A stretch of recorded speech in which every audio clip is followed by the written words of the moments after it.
I can't not talk. We're still doing. Well, tell me when the countdown's up. Oh, we're here. Yeah, we're there now. Okay, Yeah. well then hold on for everybody in TV land. How's it going in your world? Ding. Microphones are still on. We've been on, right? We've already been doing sound check, but we decided we'd give you sound check live. You unthankful For bastards. those that pay for it, we have 12 minutes that no one else is going to hear for the reasons why Graham's late. And here is your teaser. It's not for the reasons you think. Yeah. Well, Yep.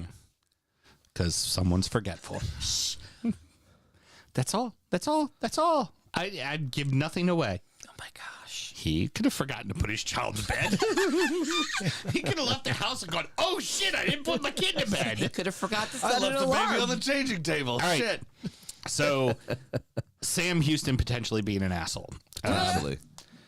I You wish my know mom- your... Hold on. I got to send this feed to my mom right now. Okay, gotcha. Everybody knows this time of year, you tip trash. People collect your trash. You throw a little envelope on there and shit don't. like that. The mailman normally will do Get the a little something. We Yeah. have more than this one. this mail person put in a little thing, a little Xerox copy. Happy holidays from your postal carrier. Our guy did too, yeah. Whatever the heck her name was. Are they allowed to do that? I don't know, but they did. I mean, I don't care. I'm not going to tip them. And there's a reason why I'm not going to tip them. And this is from something we talked about prior in Soundcheck, but I'm going to go ahead and show it now. This is what I got from Everton to commemorate me buying a brick, right? Yeah. It came in a folder that said across the envelope, do not fold. Mr. Graham, from right here, what can you see? There's a big crease down the middle of it. Mel, what do you see there? Huge ass crease. A giant fucking crease from where they It's will use the creasy. cardboard. They folded it and shoved it in my mailbox when it had stickers all over it that said, do not fold. I reached out to Everton and they said they'll try to send us another one, but they can't guarantee that they can. And this was something I wanted to frame and hang on my wall because I won't always get out to Bramley Moore to see this brick.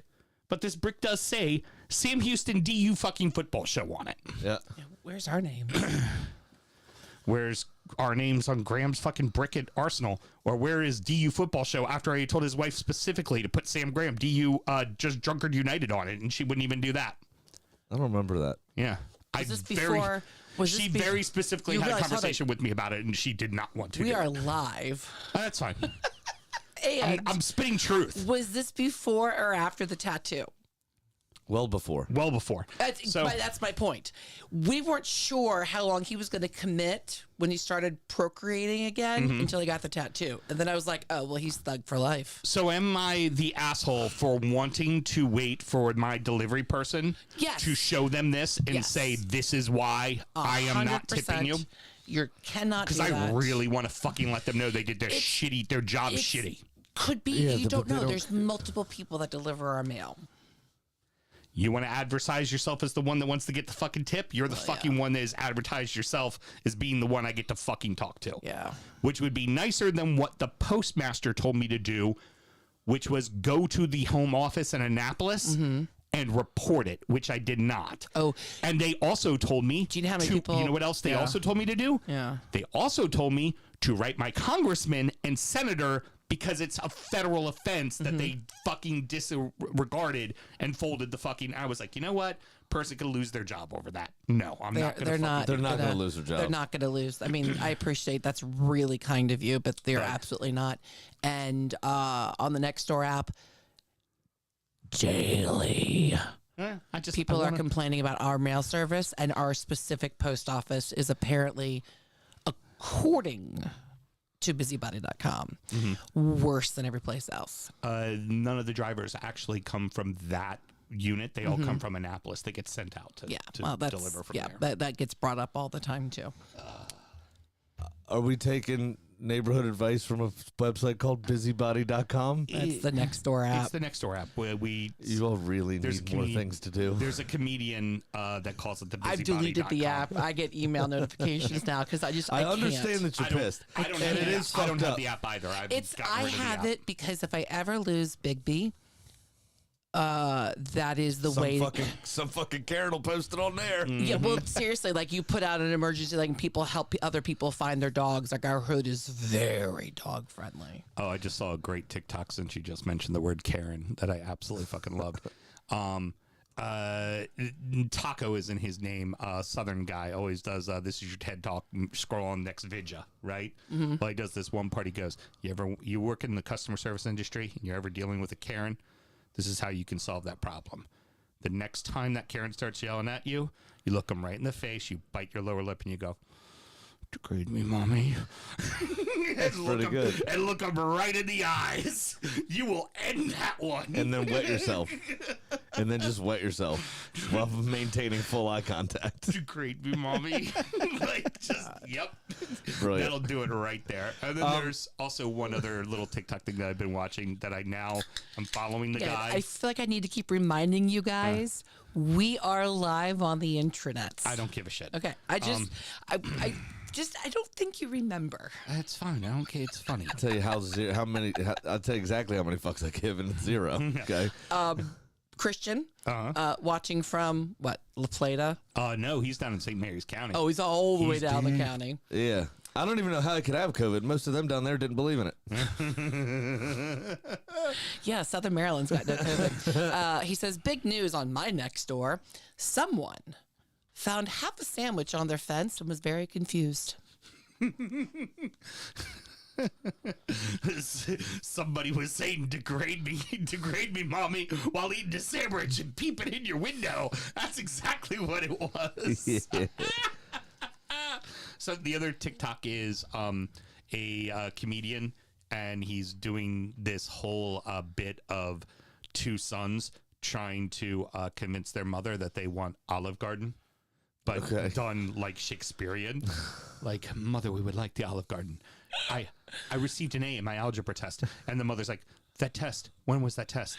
A month ago. Oh, you now use evidence from a month ago. What do you think? Do you think I'm just a cattle that you could suck from my teat? Is that what you think? There's perfectly good spaghetti in the fridge. And then there's like a part where they bring in like the grandmother to try to outsmart the mother. And it's so fucking incredible. I haven't seen all the parts why yet. I hear giggling coming from the bathroom. Yeah, ridiculous. I'll come home and I won't see him anywhere. And then I'll hear it from the downstairs bathroom. I am a man who likes to giggle. This is well fucking documented. Thank you very much. So yeah, no, it is fucked up. It shouldn't have happened. They should have paid attention to this stuff. If there are especially multiple people that deliver your things, I do think it's a bit far to go out and go, this is why you're not receiving a tip for all year. I think that's a bit far. And if you're going to do it, you should definitely get a blonde wig. Make me feel better. But yeah, then they'll fuck with my mail the rest of the year. That's the other thing I thought of too. So they're just not going to get a tip.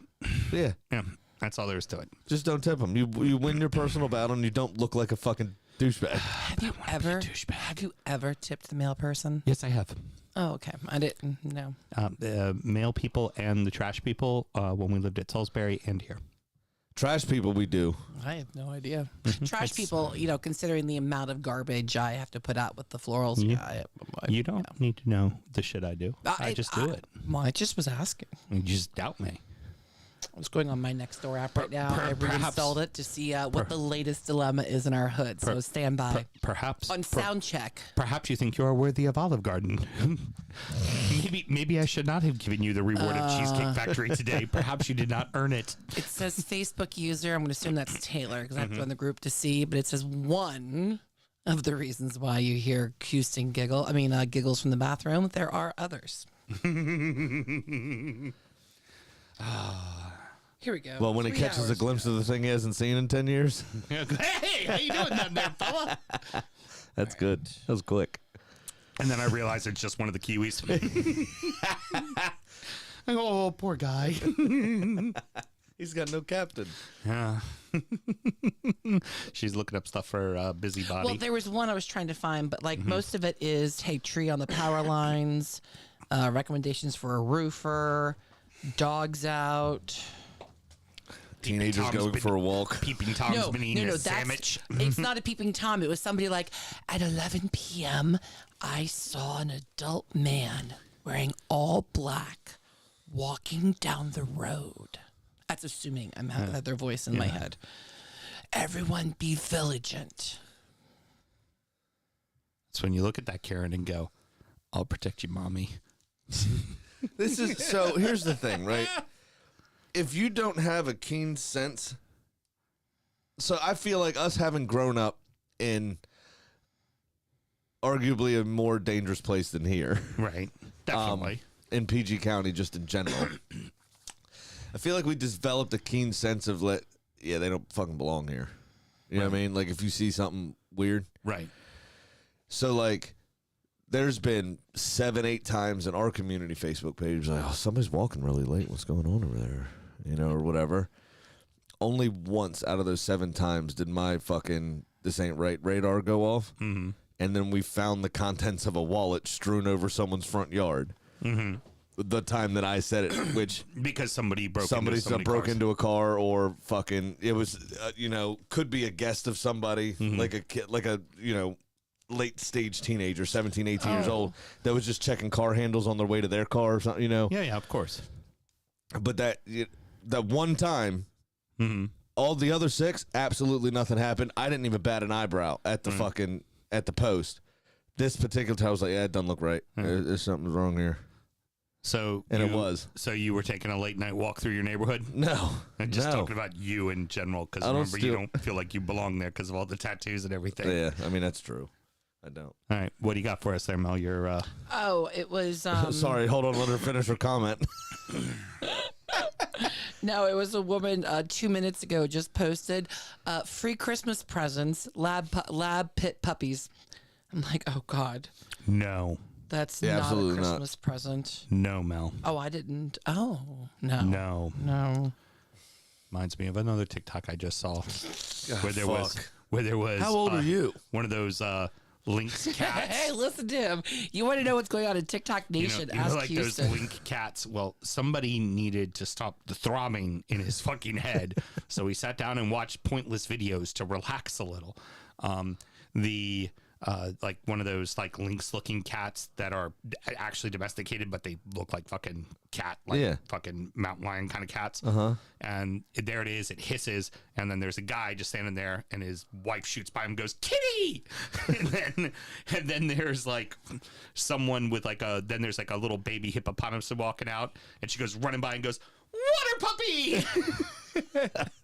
The fuck? And then there's a bat, and she's like, Betty, and he's carrying her back, and she's like, but his name's Betty Kiddo. His name's Betty Kiddo. Like, that's my fucking wife. That's my fucking wife.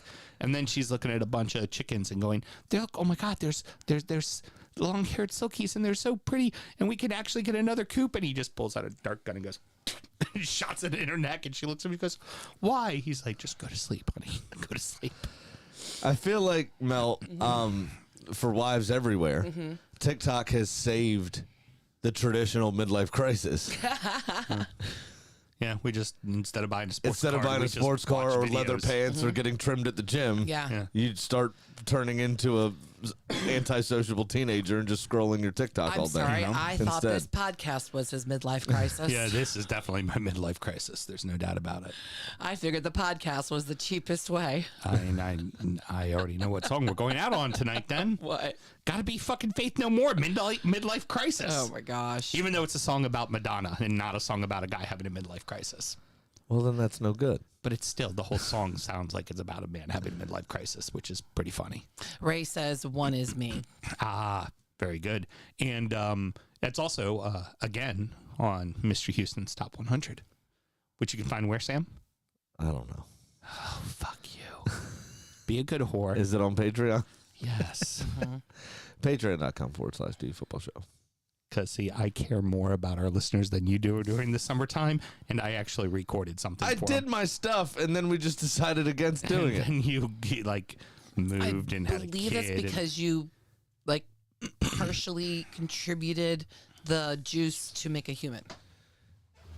I mean, I contributed the juice. Yeah. You know y'all don't have juice, right? Yeah. Y'all have the hard bit. That's when you can't take from us. Now all that's going through my head. It's good. It really has the juice. Y'all have the solid bit there. I've got the juice. Let's do a fucking show, please. I'll tell you how Whoopi works, Mel. All right. I'm ending sound check. All right. Oh, my God. Hello, everybody. We're going to do the regular show now. Hold on, I got to export the file first. Okay, cool. You got a little treat there. Because Ooh, if you are, which everyone listening right now, I think are subscribers. she has so they to already export know. the file. That sounds like a euphemism. Well, because what we do, for those of you that may not be subscribers to our Patreon, every show before we turn on the mics for the actual show, we warm up. I check the sound. We iron out issues. Sometimes we're just talking about whiskey and problems and tech stuff. Sometimes we're sharing deep, dark secrets about reality TV shows that we can't legally say publicly. Right, and other times, you know, someone talks about their failures as a father and a friend and a co-host. Like today. With everything I have going on and the week that it is, You're 12 and a such half an hours asshole. early is too early. Okay. You should have texted me at 8:45. Should have found a place for it in your fucking car. You is what should have should've texted me done. at 8:45. When is Festivus? The 23rd. The 23rd. Whoopee. And Why is Ray going whoopee LOL? And I will be Because doing... I said, do I need to explain to you how whoopee works Ow. and how men's cum isn't like BBs? Got you. I forget How there's it a is delay. like juice. There's a little bit of delay in case anything happens. And then, of course, the other key Yeah, thing... but we don't have a dump button, so what does that matter? We can't stop it from going out. Once I can. say it, it's done. No, I Do we can. have a dump button? Yeah, I can stop streaming, Oh, and then it won't go out because the stream is about it stops immediately. yeah. Oh, that's interesting. So we technically do have a dump button. Yeah, we do. Let me see. You could just disable it. I'm counting in my head now until I see it come through on the stream. Oh, there you go. We got about a 20-second delay. Nice. Very nice. Very nice. Yeah, you could have just put it in your car right away. Cum dumpster button. You could have found a place to put it in your car. No, couldn't have. Yes, you could have. No, I couldn't have. And I'll tell you why. Why? Fake display boxes. Uh-huh. Yeah. You know what? Because if I don't have my displays done before the holiday, they're going to pull me up on it, and I'm going to have to go out on the street on Friday. You know what you do. Where nobody wants to see me. You know where you do it, right? Ray It's says very simple. we might need a mute button. Very simple. No. Passenger side on the floor. No. Spot's always open. No, it's not. Have you been in my car? Well, you should have bought a bigger car. I mean, you are like a father of 3. No. Why? You shouldn't have told me at 8 o'clock this morning to do anything. Uh-huh. Sorry. It's too early. And I went back and got it. I could have just showed up and went, fuck you, and been here on time. I just chose not to do that. I chose to commit to the show and do what I said I was going to do. Because you would have Just be seen a the little true late. tyrant. I would have lost my fucking mind. No. He knows that. He knows he would have disappointed me. You Then you- disappoint me still. Right, but what I'm saying is you worked for all of 17 minutes today on a Zoom call in your underwear and a button-up shirt. I still had other things to do, and actually I was wearing sweatpants and a hoodie. Thank you. You could have stopped by my house. My wife was home. I had other shit to do. Cheesecake Factory? Yeah, I did. I don't want to hear it. Don't Fuck you. blame. I'm starting to get fucking annoyed. I'm fucking tired. I cannot can wait tell. for these next 10 days to be over. I And you're tell. fucking with me and it's pissing me I off. can tell you're getting tired. Shut the fuck up. Start the goddamn, push the buttons. I don't have a fucking intro yet. Not my problem. I wasn't ready You've for had you. it. Why don't you? Okay. Hey, you know what? Why don't you be prepared? You're fine. Why don't you commit? Be prepared, you dickhead. We had that entire time that Graham was late for you to pick out an intro. I was focusing and paying attention to Graham. Apparently, if 12 hours is too much, 12 minutes is too much, is not enough either. I love how Mel's just a shit-talking mercenary. She immediately switched to my team. Did you see that? Because she's already on my shit list. Why? Just let's start the show. Ridiculous. I've been waiting on you. Shh. Fuck.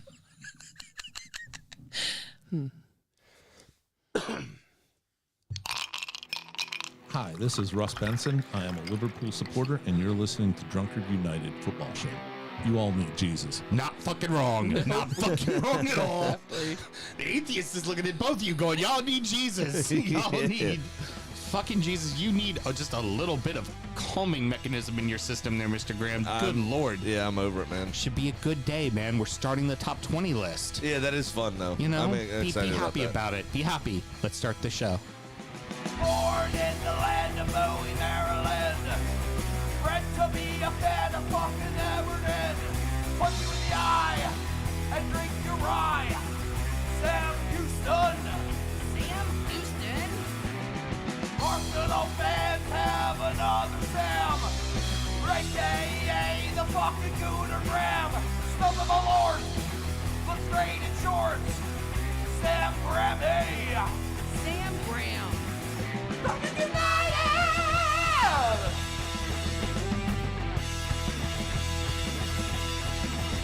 Fucking United!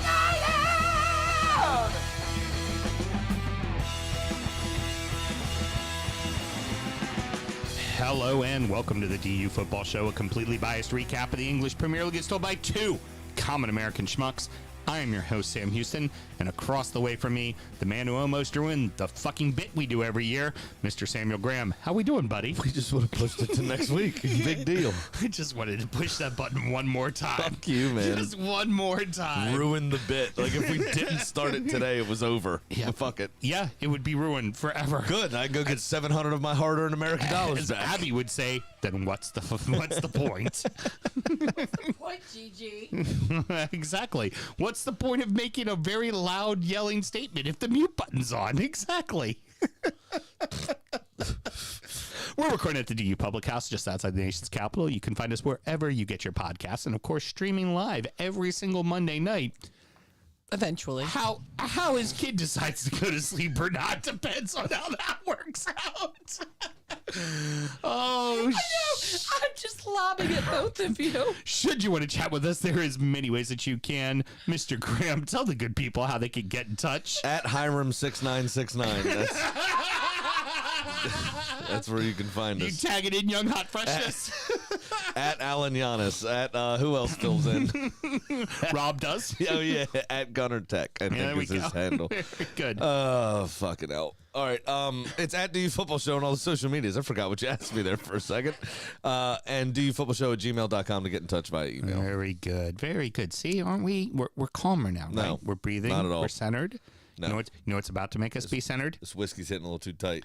Sam and myself both work in the wine and spirit industry and both have a deep, passionate love for all things distilled spirits. So as the red-blooded Americans we are, we vow to have a drink in our hand throughout this show and every single show. Mr. Graham, the list has been obtained, and we are ready to begin. Let us start with our first entry from Whiskey Advocate's Top 20 Whiskeys of 2023. Here we go. Number 20 from Whiskey Advocate's list is the Ezra Brooks 99. This is a 49.5% straight rye whiskey. Should cost you around $25 to $30. The panel rating was a 92. This rye from Ezra Brooks punches well above its attractive price point of $25. On the nose, this whiskey is rich and spiced, supported by a pleasant earthiness of leafy greens and menthol. Warming vanilla and toasted grains envelop prickly black pepper, sharp cinnamon, and flinty graphite aromas. You ever had flinty graphite? That's exactly what I got Yeah. off of it. With each sip, layers of lemon, orange, honey, and raspberry iced tea unfold atop the whiskey's dry, peppery base, creating excellent balance. The finish introduces dark chocolate and sea salt, milk chocolate, and lemon ice alongside one last kick of big peppery spice. And that blurb came to you from Whiskey Advocates tasting panel gentleman Shane English. Very good. It's very fucking good. It hits exactly the boxes you want from a rye whiskey, and at $25, fucking phenomenal. Yeah, it's fantastic. Besides the flinty graphite, whatever that is, everything else I do actually get from it. Mint, citrus, pepper. It's all day. delicious. Yeah, I like a little bit of a chocolatey finish there as well. It's very good. I can get in trouble with that fucking rye whiskey. Oh yeah, I mean, we might have to find another bottle of it because we might kill this tonight. It's really easy to drink, and I'm in a really bad way. Yeah, and when I'm in a bad way, I like to punish my liver. Yeah, well, you did that last night too. Always remember to drink responsibly, ladies and gentlemen. Yeah, that's a great endorsement. I like to damage my liver. Remember to drink responsibly. Don't be like me. Cheers, my good man. Yes, cheers. Also, in an ode to Soundcheck, briefly, if everybody could donate an extra $1 on the Patreon so I could tip the mail person for having the Whiskey Advocate brought to us the day of starting the list. I give you Exhibit A, the giant fucking crease. I'd like to tip her $16 for making sure this was in our here for the start. Just in here ready to go. By the way, she didn't forget it. Newsflash, everybody. That was the cheapest whiskey on the list. It gets a little bit more It got expensive. pricey this year. Yeah. Fuck, Not did easy. it get So that's pricey. patreon.com/DFootball show to help tip Sam's mail person. Yeah, well, I also just helps pay for the fucking whiskey. All right. We open with a match that wasn't finished and a very scary storyline that has happened more times than we honestly care to report. Luton and Bournemouth. Yeah, more than once to the same player. At that, the game was abandoned around the 65th minute following the collapse of defender and captain Tom Lockyer in the center circle. As of right now, the talk is that the match will be replayed in full, but it is at the moment not a final decision, which is why our fantasy league, everything hasn't been finalized and nobody's officially won or done anything yet. They will determine that, I'm assuming, in the next few days. This has happened before with the same player, as I alluded to, in the playoff final in May. He collapsed as well. This also happened in the last Europa to one Christian Eriksen. In the European Championships, yeah. The thoughts, prayers, good vibes, and best of luck from us here at the DU Football Show. Obviously, by all accounts, he is stable and responsive. They are awaiting results of other tests, and hopefully he's on the road to a full recovery again. I think maybe take up a punditry position. Yeah, I might. It might, sadly enough, might be. If this is now the second time this has happened, it might not be a good thing to continue on playing, in my opinion. But, of course, well done to the members of the medical staff and the trainers for attending to his cardiac arrest in such a timely manner and saving his life for a second time. And if you want to say anything about vaccines, do us all a favor and go fucking play in traffic right now. Jesus. Because it's already happening. Is it already starting? It's already starting. Right. So just go fucking play in traffic. It was starting before they called the match. It's how bad it is. Like every single time this happens in sports since then, fucking people start saying that shit. And seriously, just go play tag with a fucking 18-wheeler. Just please. That's what happens when your Microsoft microchip goes haywire. Yeah, exactly. Sattery. Fucking idiots. All eyes are on the top of the Fucking league, idiots. where it's anyone's to win, and the top of the table changes week to week. Manchester City 2, Crystal Palace 2, Arsenal 2, Brighton 0, Aston Villa 2, Brentford 1, Liverpool 0, Manchester United 0. City seems to be cruising right along and then find a way to drop 2 points at the fucking death. Yeah, and they also were the only game I missed on my bet. So there's a betting house in England called Betfair, I think it is, or Betway, one of the two. I think it might be Betfair. They have a feature that is exclusive to them that is called their Match Odd 90 market. And if you bet, whatever you bet, if it's hitting at 90 minutes, You get paid. you get paid in full. Right. Right? Now, the odds aren't as good, obviously, because you have this safety net. But anything that is done by stoppage time drama, any bet that's undone, you still get paid in full. Oh, as long as it happens in stoppage time. So if you had City to win in this game and you bet with that house on that particular market, you would have gotten paid anyway. Right. And I heard it was something ridiculous, like 35,000 people Wow. still got paid out, even though Palace ended up tying. But your bet isn't dead, right? So if you had the draw, you still got paid. Wow. Really? Yeah, it's pretty cool. So if the stoppage time helps you, you're in. You're still good. But if stoppage time hurts you, you still get paid on the 90 minutes as long as that result was happened at 90 The minutes. odds they have to reduce odds on that. Of course, absolutely they do.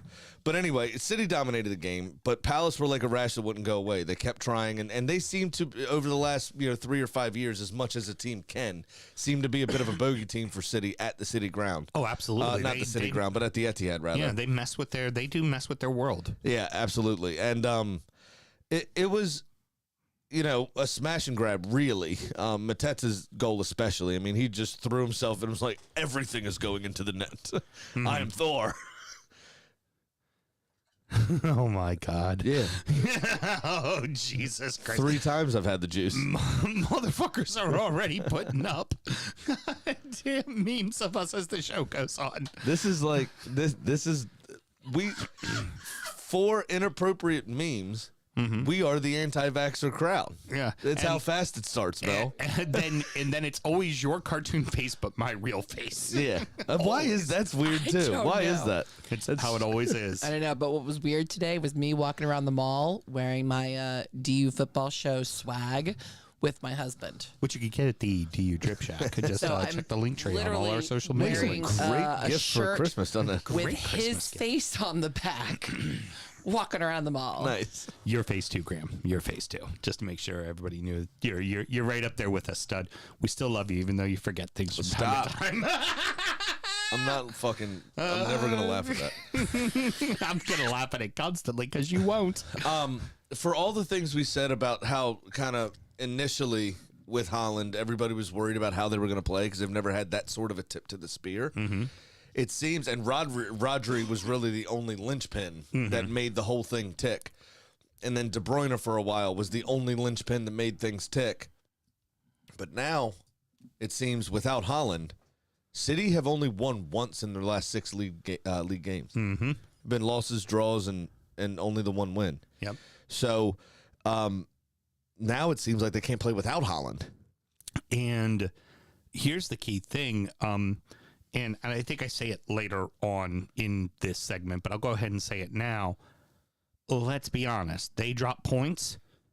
That is what Arsenal, Liverpool, and Villa recognize. Oh, yeah. They don't even really recognize what each of them are doing around each other. Because in the case of Liverpool and Arsenal, We play each other next week. so who fucking you go out and beat the other one, right? Yep. But I guarantee you all are going, what City do? Where are they at? Oh, they dropped 2 more points? Well, because the other piece to that, too, is they are usually, and traditionally under Pep, minus probably his first season, ridiculous in the second half of the year. So you need to buffer yourself. We had, what was it, an 8-point lead last year, 5-point lead last year, and 3 results Gone. 6 weeks apart. Yeah. It was like 1 bad result, 2 weeks later, another bad result, 3 weeks later, another bad result. We're out of the title's gone. Yep. I mean, that's how fast it turns around. So building up that cushion now is huge, is absolutely fucking massive. And we all of us will need it. Because Liverpool, the other point in them specifically in comparison to us and Villa especially, is Liverpool are just kind of inching over the line in some of these. They're not playing very convincingly. Us and Villa are playing much better football. Right. Our performances are much, much better. So both of us are kind of looking at Liverpool going, they're there for the taking. Well, and also at home, Villa's playing better than all of you. I mean, they're just gangbusters. I at heard home. this stat the other day. In this calendar year, that was their 25th win in all competition. Not all competition, in the league. 25th win in the league since the start of the year, beating Brentford. The most in a calendar year in the entire club's fucking history. A storied old club, an original founding member of the Football League. They have never won 25 games in a calendar year before, and we still have 2 more games to play this calendar year. Yeah, insane. So they could absolutely smash that out of the water. It's huge. Here's a And question that's for you. with 8 weeks in the summer of not doing fuck all. Have City lost the ability to close out matches? Because this is happening a lot with them. Well, I think this is a bit unfortunate. Obviously, a lot of teams will have that bit of adrenaline, that foray, right before the end of the match. And I don't think Phil Foden knew too much of what he was doing there. It's definitely a penalty, don't get me wrong. But I don't think he even saw him coming, is what I'm saying. I don't even think he saw Mateta, stealing in there. And so he's looking at that ball to try to turn and clear it. He misses the ball. It was, unfortunate, and he fucking whacked Elise or Mateta like straight across his midriff. Here's one for you. But I don't think he knew much about it, is my point. As you were watching them go, like they went to VAR and it went to VAR, were you thinking in the back of your mind, they're trying to figure out how to call give this, it, how to not this call a it a penalty, yeah. They're trying to find something Yeah. that happened so they could say this is not a penalty. Absolutely. They do not want this to be a penalty. Absolutely. They need to give him as many points as they can before they dock him 50. No, remember, they didn't admit to anything. And besides, the league has their right to change it however they see fit. Oh, yeah, depending on you'll the be crime. dead, and I'll be full gray doing the show with Hiram when City finally get deducted points for all the shit that's happening now. Exactly. Moving on to Gunners, you know what? That was a nice, convincing win, considering that's a team that typically gives you all fits. Well, it was surprising domination from us, really. I think they only had 1 shot on target. Maybe 6 shots overall, but nothing ever really threatened, except that David Raya almost dropped the ball and presented it to somebody. But besides that, Brighton never really got out their own half, despite having, apparently, 50.5% of the ball, which I don't think is accurate. I think somebody fell asleep and didn't properly. They could have been just doing a lot of passing between midfield and defense to try to keep you off the ball. But they weren't. It felt like we had everything. Yeah. It felt like we had everything. It's a very misleading stat that they had that much of the ball. But we were excellent. Declan Rice was absolutely immense in this game. Saka had a great game. Jesus had a great game. Martinelli had a great game, providing that outlet as he always does, a willing and able runner in anytime you ask him to do so. And our 2 forward-facing Brazilians, Martinelli and Jesus, made Lewis Dunk look absolutely ridiculous twice, and it was fantastic to see the dumb look on his face. And being nutmegged in front of 60,000 people and seeing the frustration come out from him when Martinelli did it to him, and you could see him like clap his hands as he was turning to run back and chase him, which that's a futile cause as well, especially when you're Lewis Dunk. It was just amazing to see. And then Jesus holding him off and doing a little step back and flick. Ball comes between them. Lewis Dunk continues to move forward, and Jesus is already 3 steps past. Yeah. Absolutely fantastic. And he was like, "Where's the ball at?" Like he didn't know what was behind me. Behind me, it's already gone. It was a glimpse back to when the first Brazilian stepped foot on English shores, and a player like Vinnie Jones, who's just known for cracking the shit out of people, meets the kind of Ronaldinho, right skill set, and it is just like, dude, running circles around you, man. I don't know what the fuck to do. It's fucking brilliant. He's even too fast for me to grab. It's absolutely fantastic. Archie, when we used to play outdoor against each other, there were multiple times he got by me and was scoring a goal that I legitimately just tried to grab his ankle and pull him to the ground. And still couldn't. Right? All eyes are now on Anfield. Absolutely, 100%. The top. It's for the top spot. It's now, Arsenal going to Anfield, and you can't help but think that this time last year when that game happened, well, it wasn't this calendar time, but when You guys went to Anfield. You were up 2-0. You ended up drawing 2-2. You felt like that was when the title changed almost. Well, what's going on here is this season we've had that experience. 90% of the players that are on the field right now have had that experience. Yeah. Right? There's a couple that we've brought in that have not. Trossard came in obviously in January. Mm-hmm. Rice. But I don't know that he would have had that. I'm sure he had that much invested. I'm not trying to say he doesn't care. But, like, he wasn't there for most of the season. It wasn't riding that wave with us at the beginning kind of thing. So when that happens, it's almost like, like, am I really a part of the group yet or whatever, kind of thing. Right. I think he absolutely does give a shit. I'm not trying to say he doesn't. That's not what I mean by that at all. But you have Declan Rice now. And, I mean, Partey's very good. Don't get me wrong. But the way Declan Rice put himself about and the amount of balls he won from the edge of the center circle forward in that game against Brighton, that is going to be absolutely massive, especially when we come on to Liverpool and how sloppy they were against United. Mm-hmm. There will be some reserve in the team, some steel reserve in the team because of what happened last year in Anfield. Mm-hmm. And the way Liverpool are currently playing over the last 3-4 weeks, I really do think we have an opportunity here because we're still playing good football, right? When we lost to Villa, we said it on last week's show, this was totally different to City and not as deflating as City's would have been. Mm-hmm. Villa dominated City. Right. City had 2 shots on target and didn't have a sniff. Yes, the play was a little sloppy on both sides, really. Right.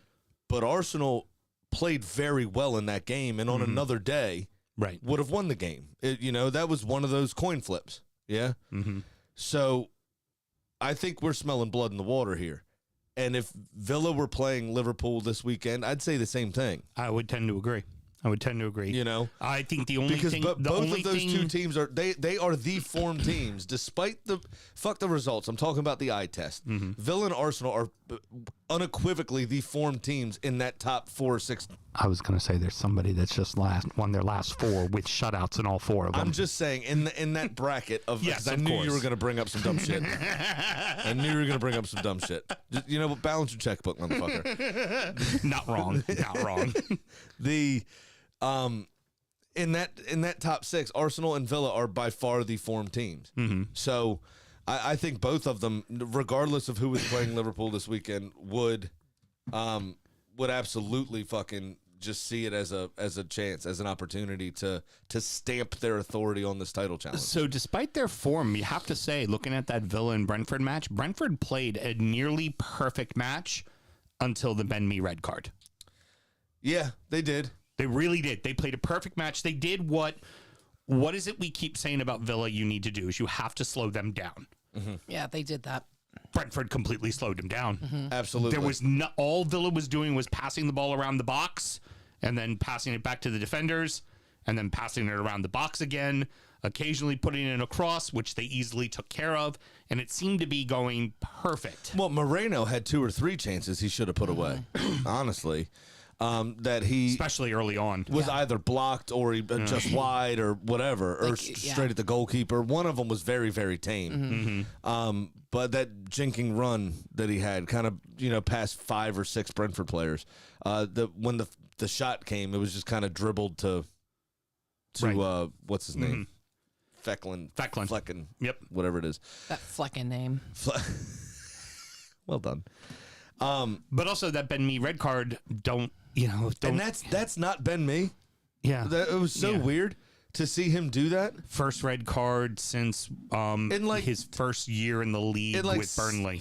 Yeah, like 9 years or something, or 8 years. But that is he came in, the foot came high, the spikes were in the shin. He properly lunged. Yeah, I mean, if Leon Bailey's leg was planted, that's a leg breaker. Mm-hmm. That's potentially a leg breaker. Yeah, that's getting terrible. We already know if you see the vision of a spike on a shin, in that slow motion or freeze frame You're from done. VAR, Either way, it's happening. It's a red card. It's gonna get called. in real time, that's a red card. Oh yeah. In a real time replay. Because, I mean, if you look at him, his knee, the way his leg is bent underneath him, his knee was still almost a foot off the ground. Yeah. When he first initiated that challenge. Yeah. There was no fucking way he was making contact with that ball. No. And if he was, he would have taken out Leon Bailey's ankle. Yeah, absolutely. It was the case. horrific, that challenge.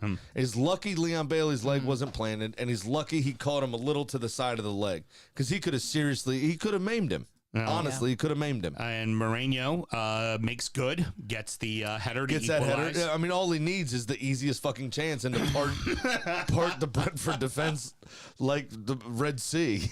The goalkeeper didn't even realize the back post existed at that point. Yeah, I know. He just Completely wide open. rooted to the spot. That was like, oh, that fucker. He's been missing this whole match. He's actually the- quite pathetic. Yeah. And to bring everything full circle at the end of the game, obviously Ollie Watkins had that goal. It's great. I think it was Kamara that actually flicked it on. It was. Good Gorgeous reaction. flick on. Good reaction header from that flick. Obviously, he celebrates to an extent against his former team, which he obviously said he didn't plan to. He apologized to Thomas Frank afterwards. Yeah, you saw that on the and camera. then he came out in the media and said, there was one motherfucker that was just giving me. And when it happened, it was out of character for Ollie, and he stood there like shoulders wide, feet planted, pointed, and just stared down. And then you could see the camera pan out, and this white boy with a hoodie just like stone Just faced stood nodding. there and When McGinn came over, I'm like, okay, whatever's happening. When McGinn comes over and he's like, yeah, and he's also pointing at that one kid, and so were all the other. Like, it was like, all right, that's something direct. This is not normal. Well, and I don't know who the Villa player, the Brentford player was that came over that took exception of what they were doing, but got involved and started the melee. I'm not sure that he was aware of what was happening. It doesn't matter. What are you doing? Like, just fuck off.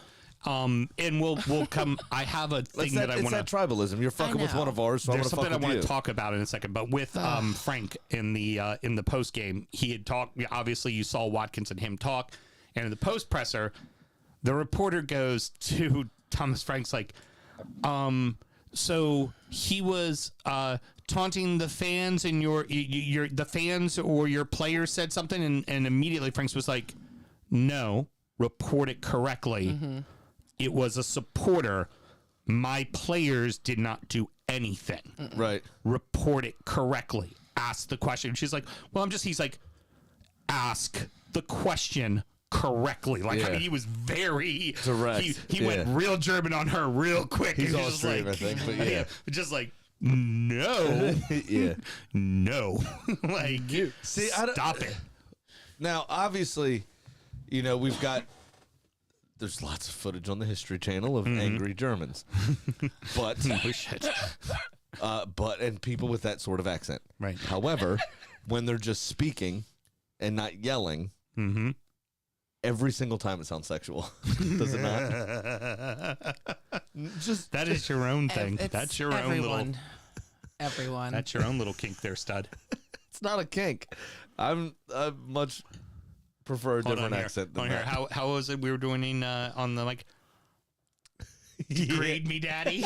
No. Yeah. Is that what was working for you? Huh? Is that what you want? Yeah.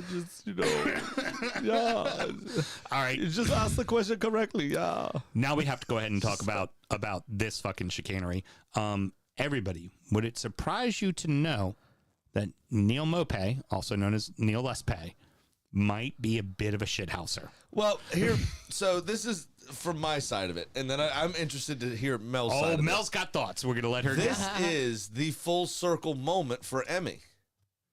Because you'll remember, Mel's about to do the same thing. She's got it also, same thing. Got it all. So, all right, then go ahead. I'll leave it to you since he's your player now. Well, thank you.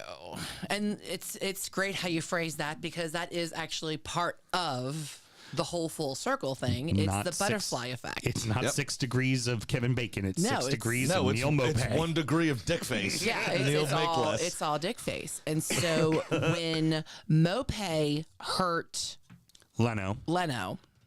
Arsenal. From Arsenal in the goal. That caused Emmy to come up as the Arsenal goalie. Mm-hmm. And then when they put him back on the bench, that caused them to send him to Villa. Mm-hmm. And at Villa, he excelled. That got him called up to the Argentinian national team. Mm-hmm. Then he had the great showing at Copa. Mm-hmm. And then When they won the Copa Libertadores. Yeah. Mm-hmm. Or Copa America, rather. Yeah. Libertadores. That's fast the club tournament. forward to 1 year ago today, as we're recording this. He fucked the World Cup Gold Glove. No, this was the night where he saved when was coming down and it was going to be the game winner, and he just somehow fucking saved it. Oh, yeah. In the last seconds, and then it goes to penalties. That is how Mopé, won the World Cup for Messi. And Mopé is also Argentinian. Could have played for Argentina. He's also French. not good enough to play for either country. No, he's not. No, but you know who is good enough to play for the French team and is also French? Kamara. You know, what else happened to another sliding doors moment that could have stopped all this? And I will argue that it was not just his performances as Villa, by the way, Okay. that got him a call to Argentina. That year, remember, we won the FA Cup. Mm-hmm. And beat City along the way to the final against Frank Lampard's Chelsea. All because Neil Mopé hurt All some because guy. Neil Mopé hurt Bernd Leno. Yeah. And that's where Martinez made a name for himself after being the backup at Arsenal for a decade. Mm-hmm. Then he goes there. And so that today was the final, wasn't it? Of the World Cup. Yeah, so it also was the day that he fucked the Golden Glove. Because he was given it. Oh, was that night? Yeah, they give it to him during the trophy I thing. couldn't remember So, it was that night. And then about 3 days from now is the first appearance of the Mbappe baby doll Oh my gosh. in Argentina as he went on a fucking bender. That's incredible. Then also, what could have curtailed the entire thing and this moment from not happening is you'll remember Matteo Guendouzi was sent off in that game. No longer plays for Arsenal. Right. Last I remember was at Marseille or somewhere, or Lyon or somebody in France. Also no longer plays for the French national team. He had his hands around Mopé's throat after he hurt Bernd Leno, and he could have ended this whole thing. It's like a fucking All you had to do was Marvel squeeze. Universe thing here. Kamara put his hands around somebody's throat that But that day. was He an got a red accident. card. Yeah, because he tried to put him in his mouth first. You know how Like he was going to choke fuck him. do you know how Mopé likes to stamp on people, to put it in English terms? 2018, he stamped on John McGinn. It had to be lower than the bum. Yeah. Because if he stamped on his bum, he would have been sent into orbit. Right, spikes right on the thigh. Would have been like one of those big, huge tube things that the people slide off of the big slide. Why does it always come back Or to whatever that? it's called, yeah, in the lake That's at summer exactly what camp, it would be, yeah, yeah. the blob or whatever they call exactly it. what Yeah. it would be. Yeah, of course, what we're ultimately getting at is Mopé just decides to, as the ball's going out of bounds, just run directly into Emmy for no good reason. Because, again, he's a fucking shithouser. That's what he does. But they're both king shithouse. Oh, yeah. Oh, God, yeah. Because it gets followed up by Well, exactly because what Jamie Emmy does. be honest, because Jamie Vardy's not in the Premier League this season. Right. They have taken over the mantle of king shithouses. Right. Both of them do it I will constantly. say, only one of them now has rules to prevent them from shithousing. That's true. Now, so Mopé brushed Emmy in the box. Oh, he ran right up. He shouldered him. He ran right into him. Shoulder checked him. I think we need to take off the old marriage glasses here. But also, Emmy goes flopping to the ground like a dead fish. right. Also, Neil is 5'0", and Emmy is 6'4", and he just So yes, you're right. He did flop to the ground, but Mopé went in with force. He we threw his didn't. shoulder into him purposely. But as you said, Neil Mopé's 5'0" and Emmy's 6'4", Right. and should be able to flick him in the forehead and send him into Rosette. Instead, he chooses to fall over and stare at the referee with his arms up. And actually, Superman kept his stomach on the ground, and all fours were off the ground. air. Yep. Well, he needed to stretch Then- while he was down there. He walks past on a free kick after Mopé fouled somebody. Ball's sitting on the ground, and as he walks past, Mopé just stands his ground. And Emmy gives him The slightest of elbows, too. One of the worst elbows I've ever seen in league football. And, actually. of course, what did Les Pay do? Flop to the ground, as Martinez did. And neither of which should have required either one of them to go on the ground, is the point. Well, the funny part, too, is also, mate, he's on the ground. You're winning 2-1. And then Emmy goes up. It's wasting the clock. Let him waste the clock. Yeah. Let him lay there as long as he Instead, likes. he goes up. He does the classic stupid thing of standing very close to him and then bending over and yelling down at him. And then grab his shirt and then try to grabs pull his him shirt up. and tries to pick him up. Mope throws his arms know. up like this, Suddenly- so it ends up almost undressing him. Mm-hmm. And then all I could see was John McGinn showing his man thong, ready to fucking get involved in the action. Let's do it. acts like a protester getting pinched. Go limp. Yeah. Go limp. Yeah. It was the whole thing was fucking stupid. And then My favorite three part. Brentford players run over. You missed the best part about that entire thing. Was how half-hearted those three idiots that walked over to defend their friend was. No, the best part about the pitiful. entire thing.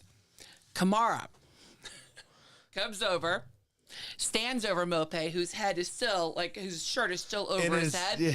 and fixes it. Pulls it down, his shirt. straightens it up, and then puts his hands down going, "Can I help you up?" Nice. And then gets a red card for choking somebody. All of that en français. I think we've said what we needed to say. The Northwest Derby was a dog shit match. It was absolutely It was pitiful. an absolute dog shit match. It was absolutely pitiful. You know how you get in that zone sometimes mentally, where like it's just not happening for me today? Mm-hmm. That's what Liverpool had. The longer they went without scoring, the worse everything got. And the best single chance of the game actually fell to United. Mm-hmm. And they're just too dog shit to put it away. A great outcome for United, but can it really be called a performance? No. No. It was- No. It was horrible.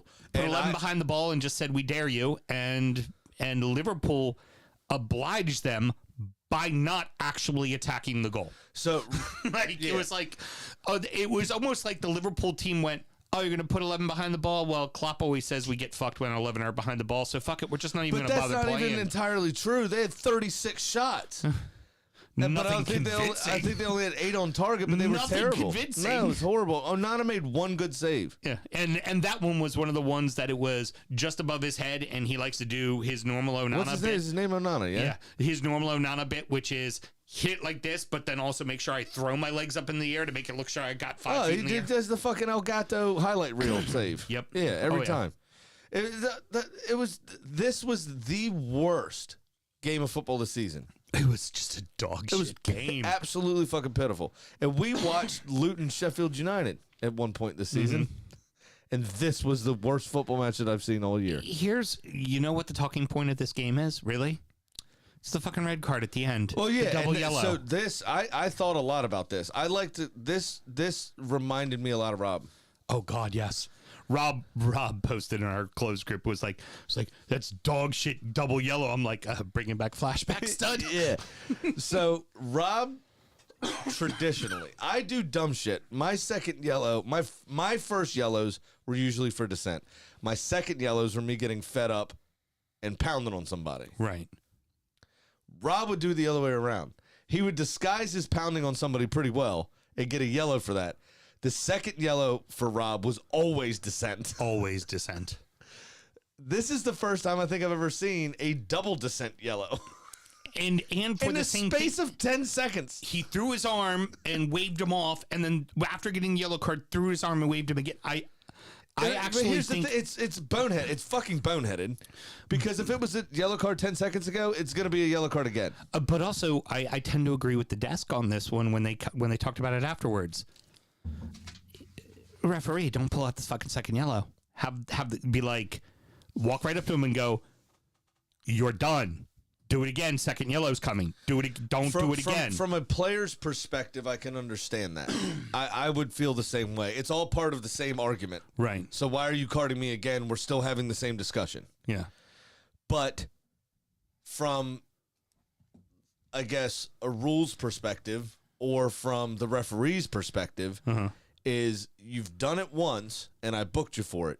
You then performed the exact same action again. Then why hasn't Bruno Fernandes received a double yellow yet this season? Why did they stop giving people fake yellows for brandishing fake cards? You know, it was. Well, I mean, there's no consistency. Absolutely, And 100%. that's where I'm getting at. It's by the letter of the law. Is it a double yellow? Of course it is.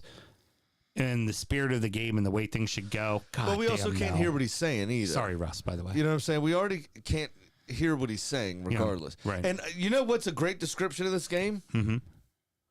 Until that double yellow, until that red card, this game was scripted by somebody that works in an HR department.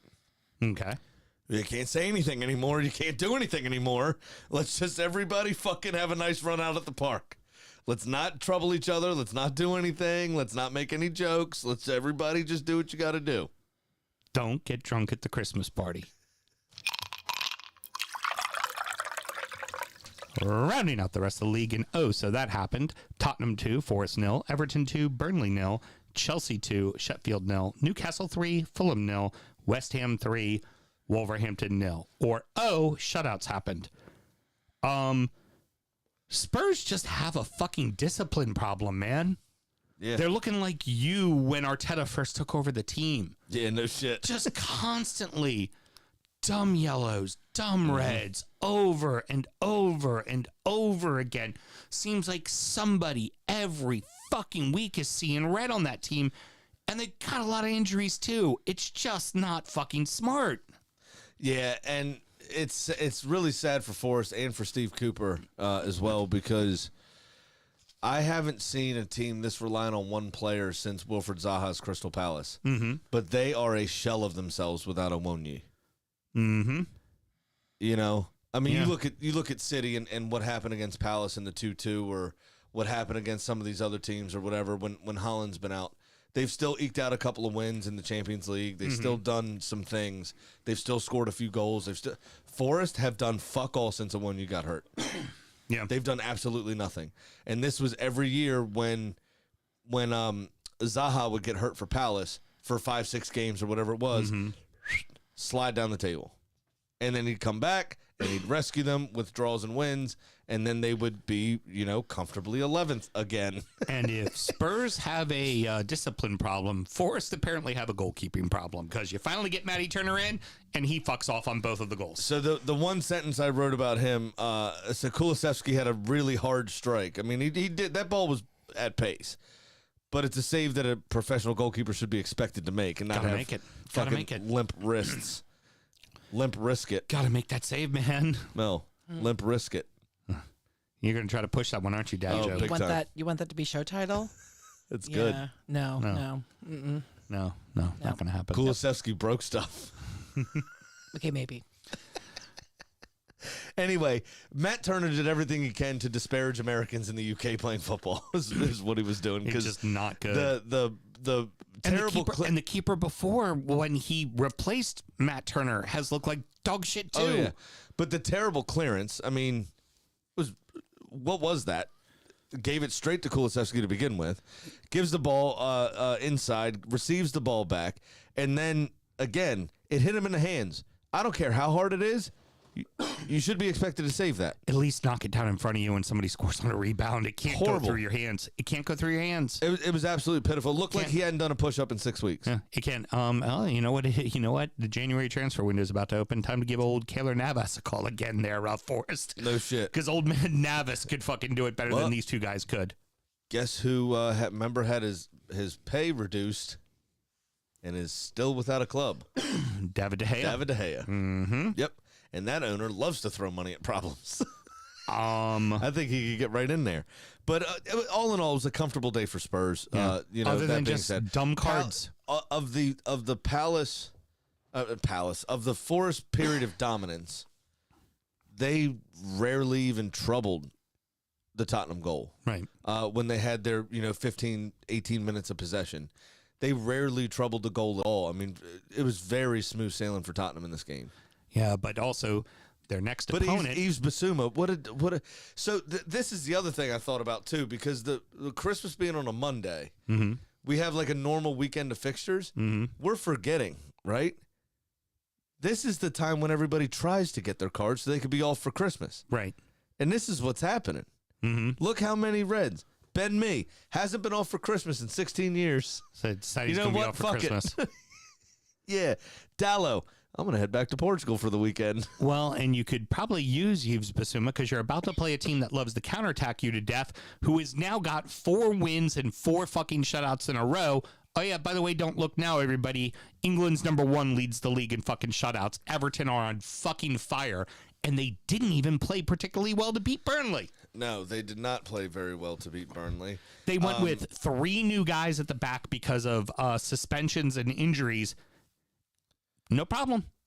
Just moving right along. But so obviously there's been a lot of football congestion for the top 8 teams in the league with the, European fixtures and everything else piling up. We're getting to that period. Like this weekend essentially screamed, if anyone would ever listen, the Premier League needs a winter break. Yeah. The football this weekend was atrocious. It's not a good weekend of football. I didn't particularly care for this game as a whole. Oh, it's dog shit. It was, once Everton went up 2-0, honestly, on 2 poor defensive plays from Burnley, they were able to just shut it down because Burnley wasn't doing anything to scare them. And at home as well. And I'm really getting concerned for Burnley. I don't think they'll be able to strengthen enough and pick up enough points. Because even, you got to look at, the people around you and what they're doing. And you've got Sheffield United the last couple of weeks have picked up a point here or there or a win here or there. I think Burnley could really finish in dead last. Yeah. Now, and Sheffield United finished in 19th. They're still not getting out of it. But, however, Luton's picking up points here or there. Everton obviously have gone on their run. That's a lot of ground to make up for Burnley. It really is. And I just don't know where they're going to get it from because they can't score goals regularly. Yeah, and Everton is, and they also can't keep the opposition out. They concede in like every fucking game. Right. Minus that Sheffield United game that got what's his name sacked. They're conceding in every fucking game. It feels like. Mm-hmm. And then for Everton, they seem to they're not giving up any. First time since the 60s that Everton has won 4 straight with 4 shutouts. Again, you were talking about how Villa had their, calendar year record. Yeah. Just insane. And honestly, going to Spurs, okay, Spurs, I dare you to fucking score. Like, Everton's going to be ready for you. Like, even in your building, you're getting the wrong team at the wrong fucking time. Yeah. Yeah. It doesn't matter. It'll be fine. Christian Romero's there. He'll want to be off for Christmas for sure. Yeah. So Dominic Calvert-Lewin will probably suffer a season-ending injury. Right, exactly. Because Christian Romero will fucking murder him. Start Beto. Chelsea should have scored more. They really should have scored more. I mean, they were at it from the off, really. It was they 0-0 for dominated this far game. too long in this big match. Time. 77% of the ball, 6 shots on target for 15 overall, and 2 goals were only 7 minutes apart. Other than that, they were quite wasteful. Yeah. But Sheffield United didn't really show much. They were a little bit more organized, but they had nothing going forward again. All I was going to say about the Blades was it looks like at least they'll put up a fight. Yeah. Like, that's about what we can now say with it being Chris Wilder back. It's just which is funny because fight. last time we stopped talking about them for the last 2 months of the season because they didn't give a shit. Yeah, it's... The only person that cared was Aaron Ramsdale, yeah, if you remember. Exactly. More injuries for Newcastle, this time Fabian Schär and Joe Linton, if we call him by his government name. They just can't catch a fucking break, man. No, they can't. But really, this all comes down to Rolls' red card. And I kind of sat there and my first reaction is what everybody's first reaction is.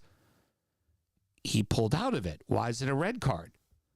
Well, because he was diving through the fucking air in the first place and realized, oh, wait, I need to make this work look less worse than it already is, or else I'm going to Bruce Lee karate kick this man in the head unless I turn around and hit him with my ass. Like, So I feel bad for Raul Jimenez in this instance. And as an American and U.S. men's national team fan with the starting forward for the Mexicans for the last however long, it kind of pains me to say it. But I do feel bad for him in the sense because was it Tom Kearney that had the ball at that point? I think, wasn't it? Yeah. He looked like he was about to hoof it. So Jimenez jumped to block whatever long pass Kearney was trying to make. Problem was, he did the old Mexican, my hips don't lie, And turned it around. and kept the ball on the ground. And then Raul Jimenez was already in the air, and what else are you going to do? It was like he was holding a gun at him and decided last minute, I'm not going to shoot him, and hit him with the butt of the gun instead. Still assault. Still assault. Like, but when you look at the first thing, which is a gun pointed at somebody, you're like, oh, that's really bad. At least he didn't do anything. No, still fucking assault. Like, my first reaction was like, oh man, that's kind of hard. No, he lunged in to go. The reason I feel bad for him is because we've all been there. We've all been done by somebody that drops a hip and a shoulder, right? Yep. We've all been done by somebody that's done that, and he just had it done to him. Yeah. Is the thing. But you know what? I may boycott the festive fixtures. Okay. Okay. Because I don't think I want to live in a world where a surprise rim job is a red card. If I put my ass there, you better stick your tongue out. Okay. This has been documented with you before. Wow. Typically only weird on thing to injury say. time. And where would you find injury time, Mr. Graham? At patreon.com/DU football show. Remember how to do that there. There you go.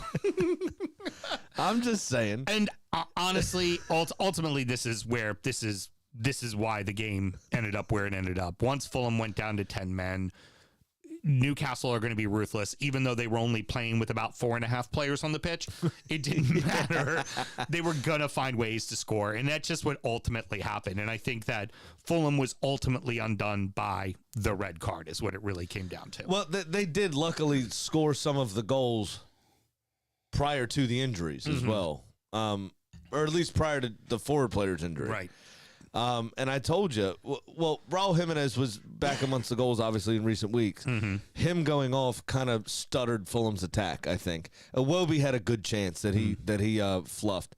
But trust me, we're happy about that over here in Goodison for Tuesday's quarterfinal League Cup match now. I bet. Yeah. I bet. The form striker is now off. Is League Cup this Tuesday? week? Yeah, Fuck Tuesday. off, man. The football comes thick and fast, doesn't it? It does. This is wild. I'm tired. Yeah. Good thing you'll have a week. You'll have a show off next week. It'll be okay. FIFA announced the Club World Cup. Did you see this? Yes, I did. 12 European teams are going to be taking part. So they basically just made a Super League. Yeah, exactly. It's exactly what they just did. They undercut the G6. And made a Super League. They made a Super League. It's pretty brilliant. They left 4 teams able to, they can change out, look like. And Arsenal wasn't included, you cunts. We're elite. Go figure. How many European competitions have you won? How many have you won? More than you. How many? 1. So we have 2. European Fairs Cup, I think. Or Cup Winners' Cup, maybe. Take that. It's a very minor one. But we still won it. I mean, we would have. Hey, you know what? It's more important than the McRib Trophy, I'll tell you that. So West would've- Ham can shut the fuck up. We would have won the European Championship if it wasn't for the fact that someone across the park from us decided to riot a bunch in 1985. Not bitter about that at all. The 80s. What a time. The Irons did what the Irons do, which is counter-attack you to death. And that first goal was indicative of exactly what you have to watch out for when you are playing fucking West Ham. I mean, Kudu struck it well, but I think Jose Sa gets to that ball. Yeah, that's fair. That's very fair. I think Jose Sa gets to that ball. I think that's unfortunate that he's injured at the moment, to be honest with you. But what a great ball.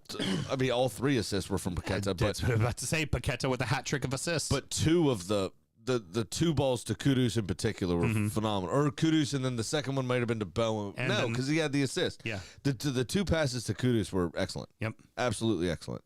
Completely opened the play. And the first one especially, he was so off balance. He ended up doing that weird, like, white guy on ice from the Ring doorbell camera that we're about to start getting overloaded on our Facebook feeds. Exactly. Can't wait. He was doing that after he played the pass because he was so off balance. It was fantastic. He was great. He's not very fast, but the work that he did to retain that ball and open the field up, draw players to him, and then which created the space for Kudus to run into, is phenomenal. Absolutely phenomenal. And I don't know what the Wolves defense was doing besides ball watching. I mean, it wasn't like a daring, dashing run. Do you think that's a from case Kudus. of them just like Bennett played a couple of games at the end of last season? Do you? It could be. I also wonder now. It's like they've got to hold on to Sa during January, and I know that there's some shouts from Saudi Arabia to give Probably money. some shouts from Manchester. Like, just why? Like, you got to hold on to Sa. You have to, because your team and your defense is completely different with him in the net, and I still feel they're very comfortably safe, but this team could find themselves in a bit of a scrap and in 15th place and in a little trouble if they don't take care of that situation. Yeah, well, I mean, according to Gary O'Neill, they'd be a championship club if it wasn't for the referees. So, fuck them. Sure money. City screwed me again. Yes, they did. So I said, my thing says, seriously, City, fuck. Also, thanks. Because of them dropping points in the title race, obviously. Dort Spirek couple Which of is losers. fine. And I will, as I said last season and did multiple times, I will gladly lose a bet so my club, I sacrifice it for my club. Yep, makes so it's perfect fine sense. with me. So I am now down $247. But that's fine because I'll get out of it when I place my bet in just a few moments. But what do you have going on there for you, sir? All right, I picked the winner, but I got the goals wrong. So my couple loser says, now Raya gets a shutout. No, that goes into the cup of losers. Put that there.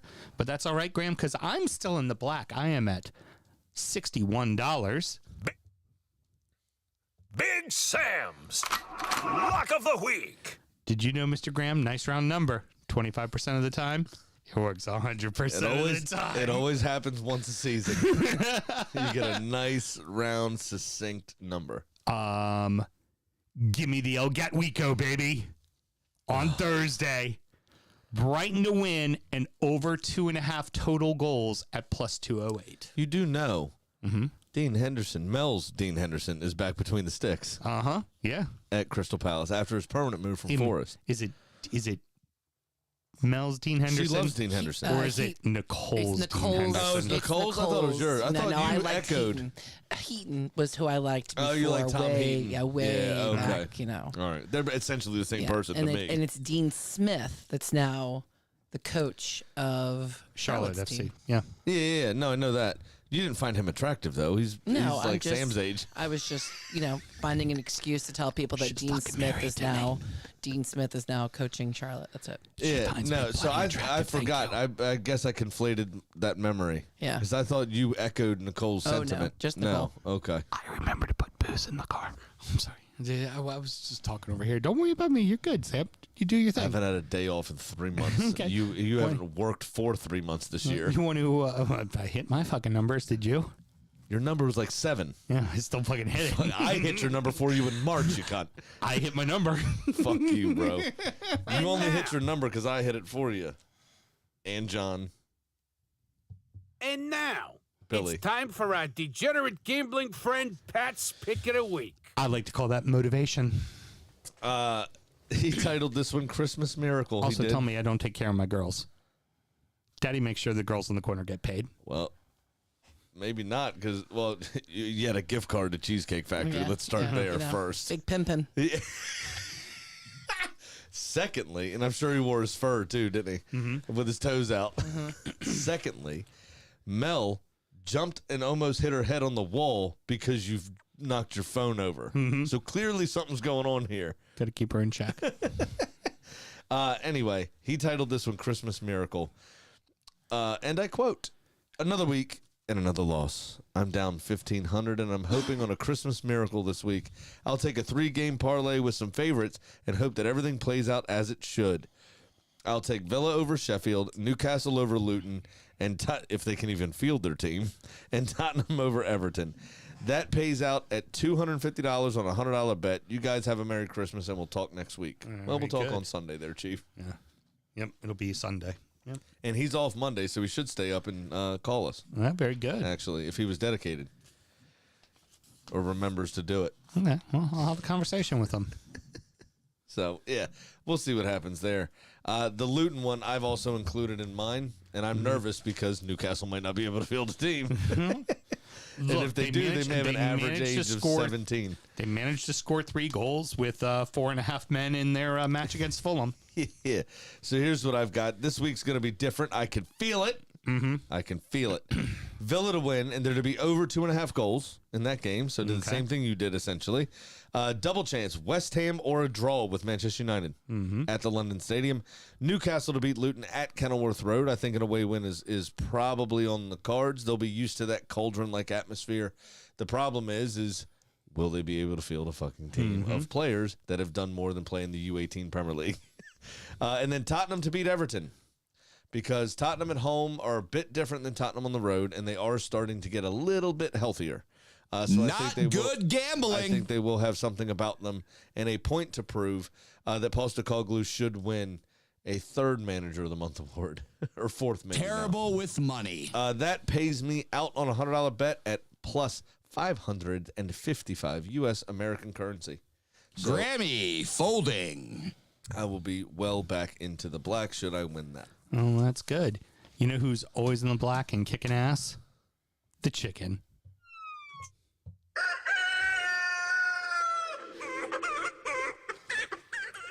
Well, Kitty seems to get things right with Chelsea, and she sits at 10-5. So this week, I gave Kitty Arsenal traveling to Anfield to face Liverpool. Now, Kitty showed me a picture of her and Arsene Wenger and Kenny Dalglish. Dalglish. That's what I said. Yeah. Showing an afternoon tea together. Now, Arsene used to manage Arsenal, and Kenny managed the Reds, so... I just called your old famous manager Arse. Arsene? I heard arson. Arsenic? Arson. There's no N. And they were enjoying an afternoon an tea, E. not an afternoon tea. It should be ARSENE. Well, here's what I know. Kitty is picking a draw. So when my Villa beats Sheffield on Friday, Villa will go into the Christmas top of the table. And here's a fun fact for you kids at home. I'm going to do that move. Come closer. Come closer.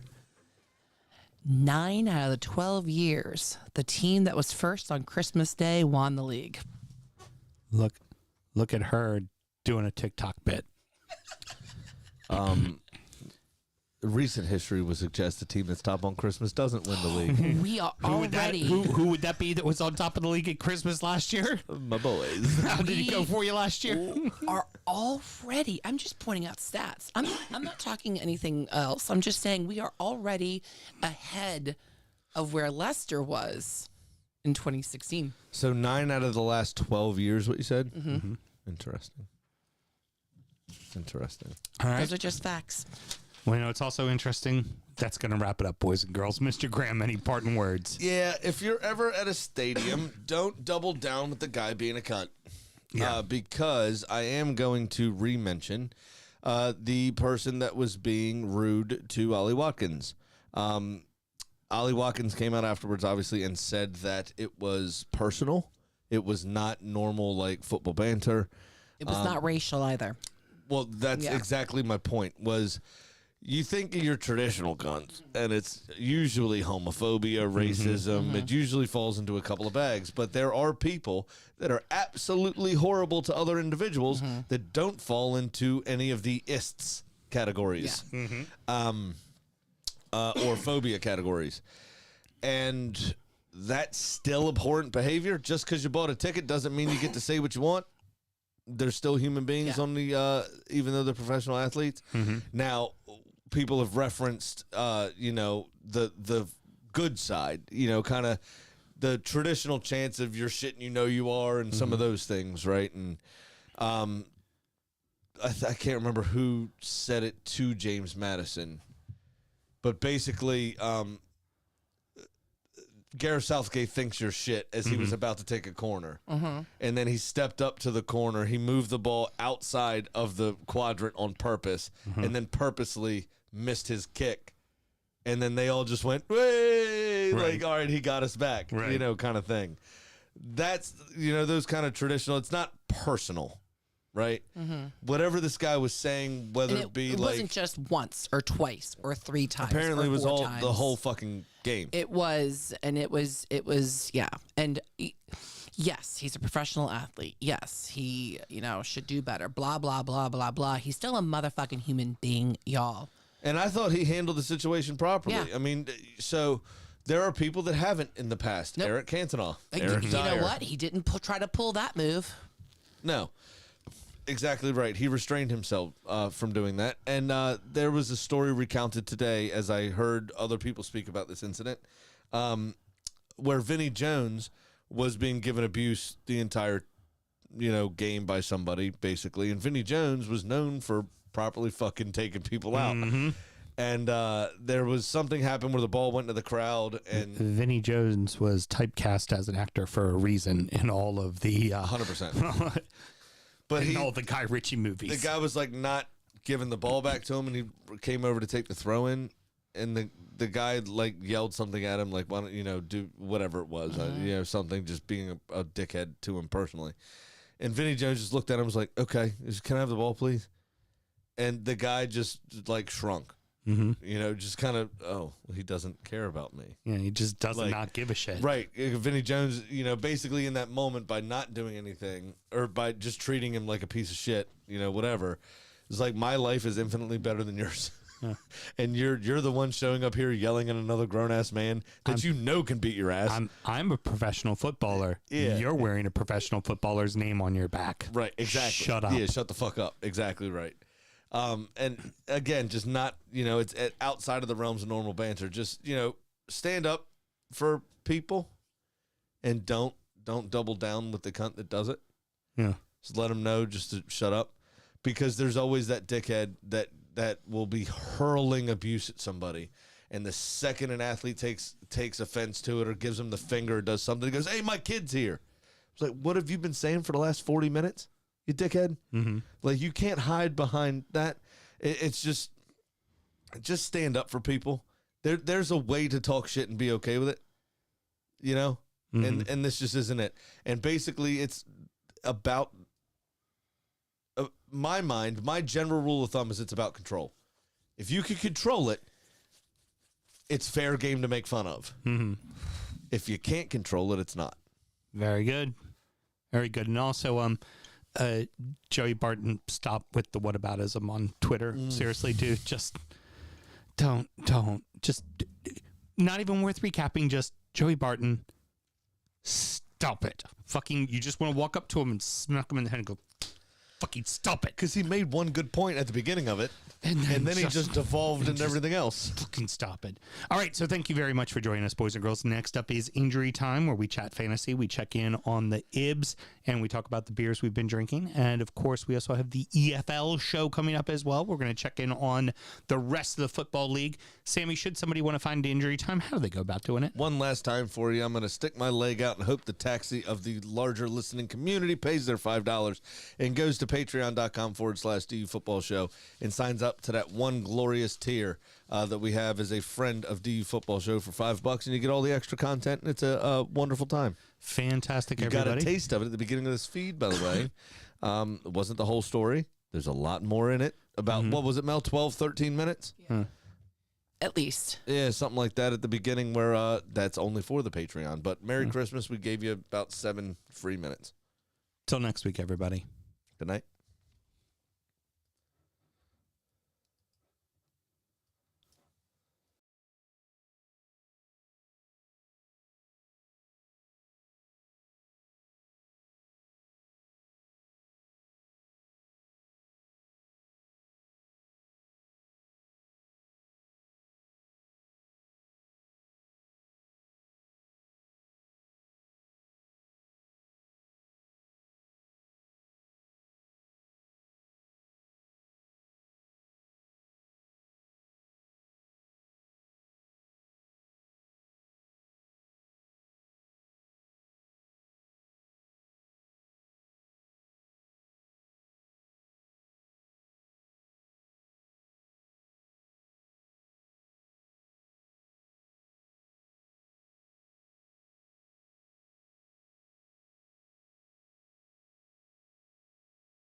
All right, you are live again. So Mel, you wanted to know what we were gonna. Hey everybody, we're gonna drink something else on the EFL For the show. first time since the EFL show started. So hey Mel, I mean, how about this? Fuck no. But Mel, No. it's barrel aged. Where did you get that? Graham got it. Mount Airy got a case. And as soon as it was in the office, it already was on the shelf, meant for special orders with my name on a sticky note. He just went. Graham's gonna want Graham's this gonna shit. want this. Yep. No. Not wrong. No. How about no Scott? I wonder if the oak will take some of the the vomit taste out of it. No. I think No, it'll it's just going amplify to it. accentuate it. Yeah, I think it'll amplify it. Very good.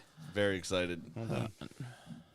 Oh, no, Yeah, I'll pour it on the show for the dramatic effect. I'm very upset. For the dramatic effect. There is no dramatization here. It's just a shit show. It really is just a shit show. I'm so glad I'm on antibiotics. All right, you ready? Are you on antibiotics for real? Yeah.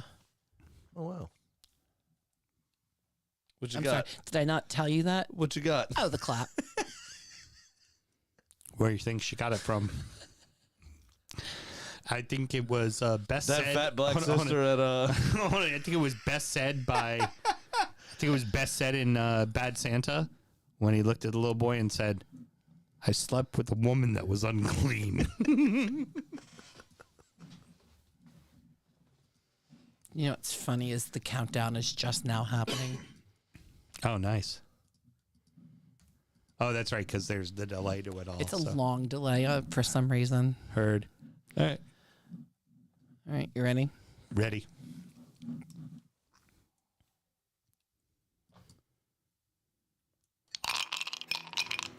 On a very special DU Does EFL show, the boys drink a barrel-aged classic that they love to imbibe on the show.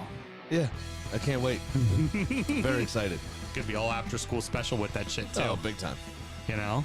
It'll be better, right? It has to be better.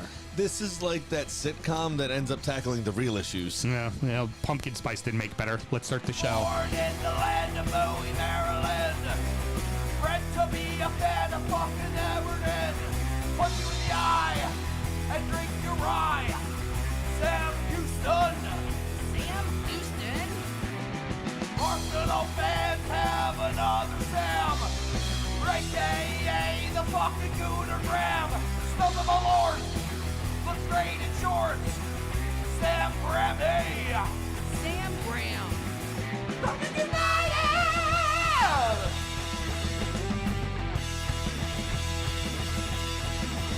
Fucking United!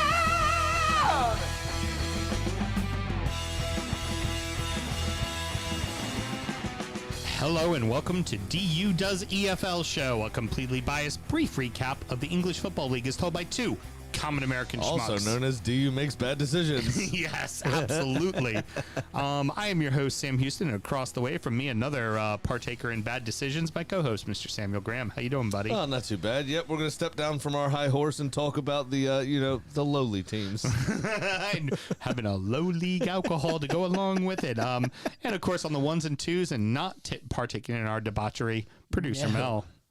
I'm good. I thought this show was the just in case show. Well, you know what? You try to give us a 10-point deduction, and we still find a way to fucking stay. You're not going to get rid of us. You pitched this show to me, doing this show with 3 bullet points. You got a lot of Leeds people that listen. You got a lot of Fulham people that listen, which could have been just in case. And then, well, we might go down too. She's not wrong. I You believe- didn't want to lose Lars because The he's way- got the softest hands in the business, and No, we you need can't lose we need Lars. Stat Boy to do his thing. Well, And if we stopped talking about Leeds, he wouldn't have done anything else for us. Well, he was listening to the show before Leeds even came up, remember? Because we brought him on to do the whole famous "We're Leeds and we're back and we're never going back down," except for when you went back down. The other... I still think most of their team is taking a nap after Bielsa. Well, there's also been enough teams that have gone down now. I would say there's a good, 8 teams that have been in the Prem since we were doing the DU football show that I felt like, we should talk about it enough. And then we were doing Championship Corner on the main show, which just added another 10 minutes to the show. And then we would talk about League One and League Two sides and injury time. It was like, fuck it, we can make a show out of that. Out of these like random segments we do, right, yeah. Precisely. And it's like, I also like that we're 17 weeks in and we're just now explaining it. Yeah, I like how you did that, and all 3 shows are still long. oh, I know. And you know what? The main show is now an hour and 10 minutes every week as Instead of an opposed hour to 25. an Yeah. hour 30. Well, you know what's good? Malort always brings out the truth, as it seems. 17 weeks in, this is the only thing that's changed. This is the difference in this room right now, is that bottle of barrel-aged Malort. We're recording at the DU Public House just outside the nation's capital. You can find us wherever you get your pods, and of course, streaming live every single Monday night. Should you want to chat with us, there is many ways that you can. Mr. Graham, tell the good people how they can get in touch. Asterisk to what he said at some point on Monday nights. Yeah. Before you take the piss out of me again. It's at DU Football Show on all the social medias and dufootballshow@gmail.com to get in touch via email. And apparently, if I'm late again, you can just contact Hiram. We are drinking the exact same. Wait, no, we're not. We, again, never doubt our ability to get something we want. Why do you want it? Because we hate ourselves, Mel. I like how We're that was liquor in unison. we're liquor salesmen in December. You know what's funny? We only understand bad. You know what's funny is and I don't think Ben would mind me saying this. The other day, that's a lot, actually. So I walked into Mount Airy a couple of weeks ago. Crying. And they had Remember to put the box in your car next time, bitch. They, My God. 2 weeks ago, they had gotten a case of this in, right? And I was like, oh, shit. There was already a bottle missing out of the case. I was like, man, did somebody special order that? They were like, no. I said, where's this bottle at? They were like, look. And it was on the special order, like, allocated whiskey shelf in their office. And it had my name on a Post-it. They just knew I was going to want it. I didn't even know they were getting it. Ladies and gentlemen, boys and girls, we are enjoying Jeppson's finest Polish bitter, Malort. Turn it on the back. But this time, it is barrel-aged. Look at the back. Carl Jeps. They properly Carl they put his whole Jeppson's government company. They put his whole government out there. Government name on the back of that shit. There we go. Later on that day, after I had the barrel-aged Malort in my possession, Ben and I were standing up front doing an order, and no less than 4 customers came in going, where are all your minis? We have to make gift baskets, and it's such the most wonderful time of the year. And then we're looking at each other just going like, fucking kill me. Because we hate this time of year. Right. It's so busy. It's so exhausting. Did you pull a bottle off the shelf, crack it, and start drinking it? Not that. No, this will be my first time. I've stayed good. And I've not done anything with it. Were you just telling people, buy somebody this bottle? They'll really like it. I went out to my car and got my bag, and we drank something. Yes. After that. Well, I'm just saying, you tell the mini people, you should buy Malort. It's a really great. It's just really funny, the perspective from either side of the counter. These people come in all excited and happy, and I can't wait. The rest of us, he's seeing sales reps he hadn't seen in 6 months. We're all trying to shove, cases down his throat and everything else. And then we're getting beat down by our managers and everything, blah, blah, blah, blah, blah, and everything going on. And, suppliers, sending nasty emails from Cheesecake Factory in the middle of the day. No. Suppliers who walked in and spent hard, cold cash in his establishment and then told him, take your time ordering. Purposely pissing off all the sales reps that were waiting to ask him for a ton of shit. 100%. So he could then go, why can't you be more like Sam? Yeah. So it was just how and they're just fluty. Oh, I'm so excited. It's like a gift. It's just like, fuck you. All right. Fuck you. Mr. Graham, grab that glass. Let's give this the appropriate respect it deserves. We have it in Glencairn's today. Give that a little nose. Now, the pumpkin spice you broke out the crystal Riedels for. I feel like you're not showing this one the respect it deserves. This one didn't go And $150. Mel's not even drinking it. Oh. No, Mel said no. She did I will not say sign up for it this. does not smell as turpentine with the barrel. Mel all of a sudden was on antibiotics. Never got that fucking note before I showed up. Well, that's why I only had one cider and no whiskey. It is not nearly as earwaxy. All right, let me try. I mean, it's still bitter, Nope. and Nope. the after effect in the throat is not nearly as bad. That's what she said. It's still not good, but it is not as bad as regular Malort. No, it's not. But There's- you know what kind of annoys me? Uh-huh. I don't know that the barrel had much of an effect. I don't get any of the bile thing in the throat. I wanted to I don't taste more barrel, just mixed in with normal Malort, Right. Which is what I thought I was getting, and it's not living up to expectations in my barrel brain. actually softened it. It's not as bitter up front. I will say at the or end, maybe you're just used to it. at That could, especially at him. the end, it tastes very earwaxy, right? Like, which is what you normally taste up front. But there's no bile thing in the throat at all. There's a touch in the back, not terrible though, not like normal. I'd love to know what the one guy on Twitch is thinking right now. Here, hey, Graham, they're not going to drink themselves. Let's go ahead and throw them back, killer. I'm good. I'm Sure, not doing come- that. yeah, go ahead. I'll sip it. It'll get going. Don't Oh, worry I'm about going to that. sip it because you fucking Well, classy. it's a Glencairn. Uh-huh. I can't shoot out of a Glencairn. Yeah, you can watch right now. No, there's a posh Scottish man losing his shit right now. I also heard a story today of somebody that worked at a grocery store in the UK playing a prank on an old Scottish man by asking him a question and then hitting the button on the phone when he didn't know it was hit. And the question was, what's your favorite food? And the response was, instead of like pie and chips or fish and chips or whatever, the response was a big juicy fanny. And that went out over the entire store's PA system. It's very funny. Is he wrong? He's not wrong. But remember in UK slang, fanny's the front bit. Championship corner! I've fallen and I can't get up. Oh no! So now the fannies of the Premier League. Mr. Graham, actually, we open, and we're going to give this a little bit of time. We open the championship with our first Old Farm derby. Yeah, that's exciting. It's the first time we've seen an old farm in a while, actually. Yeah, because Ipswich was down in League One last season, Yep. and Norwich at one point was also up. So I think it's been a couple of seasons since they And played like each normal other. lofty Premier League fans, we didn't give a fuck before last season. Right, So- precisely. We finished 2-2 at Portman Road. I'm fancy. I got Malort and a Glencairn.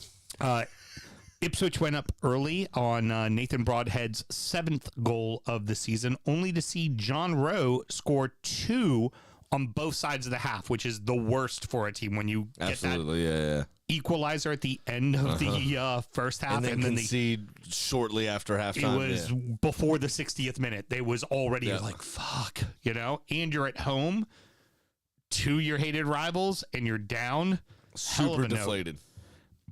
But Wes Burns equalizes in the 60th minute to the delight of Ed Sheeran, by the way, apparently massive Ipswich supporter.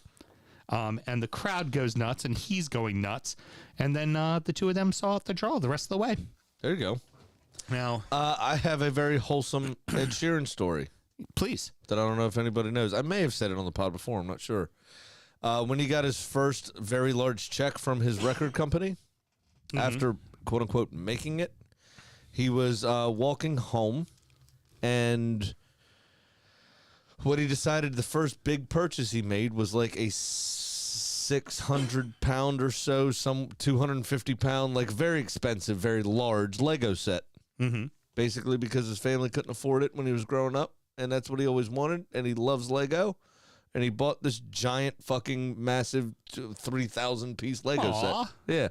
Just because we couldn't have it. And now I've got fuck you money and I want it. So let's build it together. Or at least what he thought was fucking money at the time. It was his first big check from a record company. Now he got real fuck you money. Now he has real fuck you money. Yeah, I mean, years into his career, yeah. But, Please, I thought that was pull very... an Elton John and buy Ipswich. I just thought it was very cute.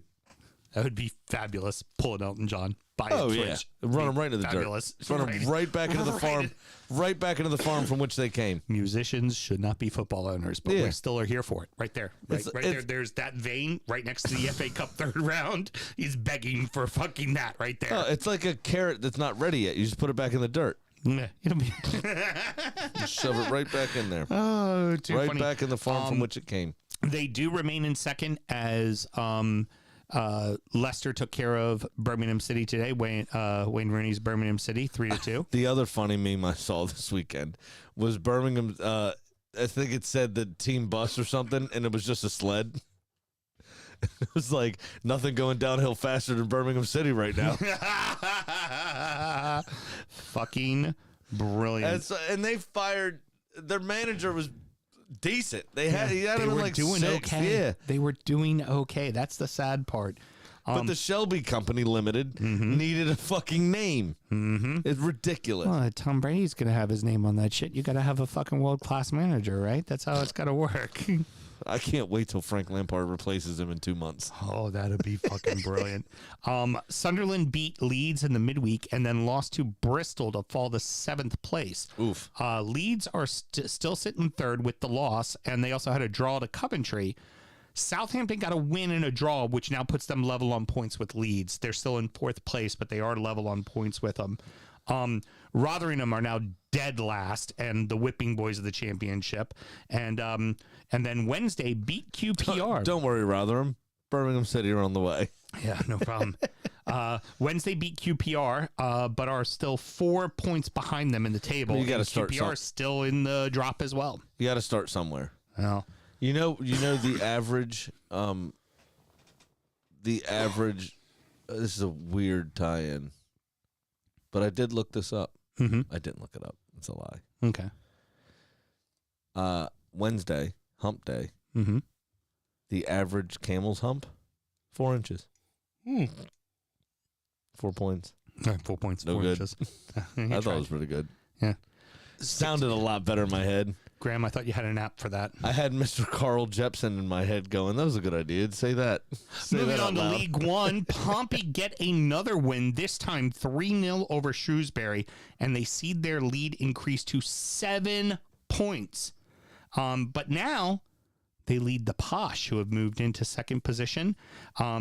As Bolton lost twice this week, and Oxford has shot back up to third, and Derby County has snuck their way into 6th place, and Barnsley find themselves on the outside looking in. So with this, obviously we want Pompey to come back up. That's first and foremost. They're a club near and dear to both of our hearts. But Bolton I'd like to see come back up. Peterborough would be all right to see come back up, although they've been there recently. And this is what I was going to say about Leeds as well. Like, there's no disrespect to any of our friends that support Leeds, but I love the fucking fact that Ipswich are in second in automatic promotion places. Oh God, yeah. Because that's again they were in the Premier League near the beginning, right at the beginning. But I've never seen them in the Premier League. I'd like to learn more about Ipswich Football Club. Oh my God, love to see them up there. I think it'd be awesome.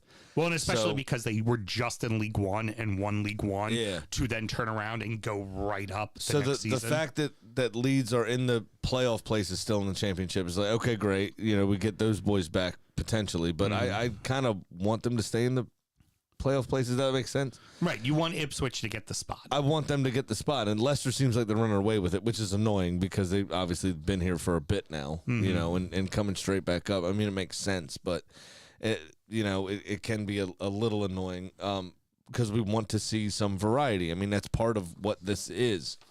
This whole system is that.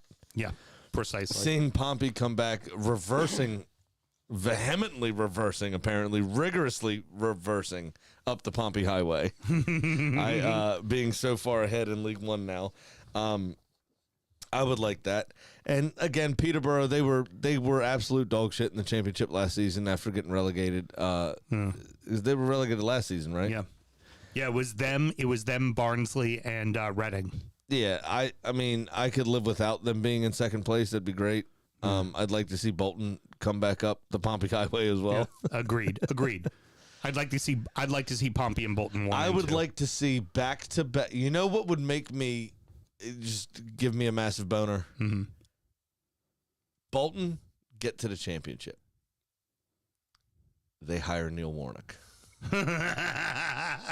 Neil Warnock gets them promoted to the Premier League. They fire Neil Warnock, hire Big Sam.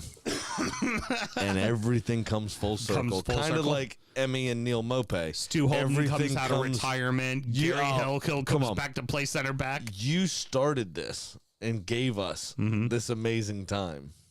Bring Acosta back. Let's go ahead full circle it. Acosta on the bench as a coach. I love it. I love coach. everything about it. You right next to my vein, you got that vein that says Bolton right here. That please. would just, if that happened, this show would just be a live stream of me wanking.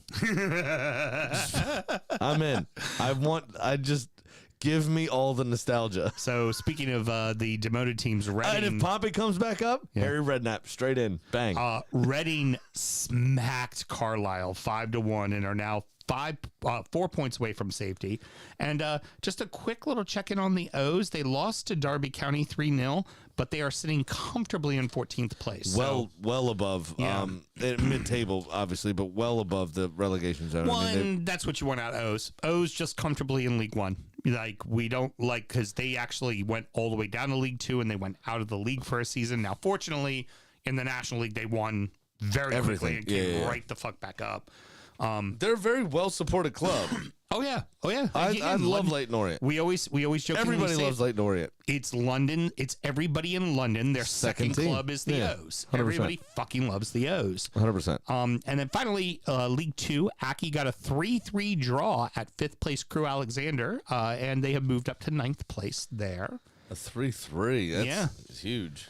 Ben was making some references to the Crew Alexander goalkeeper having some issues with being able to block shots with his hands as well. Oh, really? And Ben, former keeper, would know a thing or two about that. Very true. At the top of the table, Stockport just continued their winning ways with an 8-0 thrashing of bottom of the league Sutton. Sutton is bound for the fucking National League, man. Yeah, it's kind of sad. I mean, obviously they had, they came into our conscience with that FA Cup tie against Arsenal, where we battered them.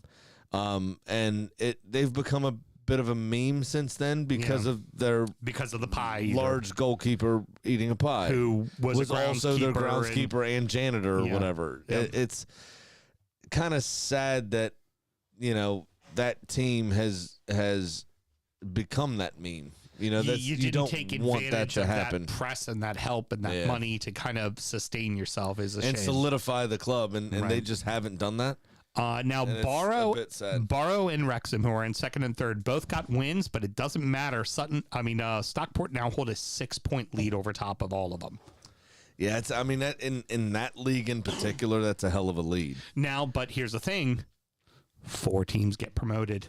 Correct. 4 get promoted. Top so 3 automatic. Yep. And that's why I say that lead is at 6 points over second place. That lead is still very big. And for Wrexham, just finish in the top 3, man. You ain't got to win the fucking thing. Get to 1. Although get to League One. It's better for Mint Mobile if they do. It's true. And this will make you happy for absolutely no reason at all, Mr. Graham. But your personal rivals of all rivals, almost rivaling fucking Tottenham, Gillingham have slipped to 10th place after losing to Bradford City over the weekend. Gills. They were at one point in first place. They were. So, just right down the table. Making you a happy boy? On the old Birmingham City sled. Very good. Well, you need to finish up the rest of that Malort there, sir, because we have come to the end. Do you have any parting words, my good friend? Here's to Gillingham. There you go. You sure you haven't offended a Scotsman by doing a shot from a Glencairn? I think I'm all right. You know what? Your tastes face like a big juicy fanny. What kind of fannies are you eating? All right, everybody. Next up is injury time. Next up is injury time, where we recap all the we preview the weekend's action, and we also talk about the IBS and fantasy, which really isn't completed yet, and all that fun stuff. Graham, how do people find Injury Time? It's patreon.com/DU Football Show. You just sign up to that $5 tier. You get all the extra content, sound check, Injury Time, and all that stuff. Sometimes actually devolves further into DU After Dark. Yeah, well, and remember, if you want to be in the black and you have the juice, you sign up to the Patreon. Well, there's definitely going to be a conversation about something you and I said. Well, actually, something you said to me out on the porch between shows that is definitely being brought up in Mel Injury doesn't Time. even know about this. It is absolutely, without a doubt, one of the most homoerotic things I've ever said. If ever there was a question that Graham was my bottom, you will know about it on Injury Time. Mel, it's not a great look on me. It does not show me in a good light. I'll tell you that. I'm done. All right, everybody. Till next week. Good night.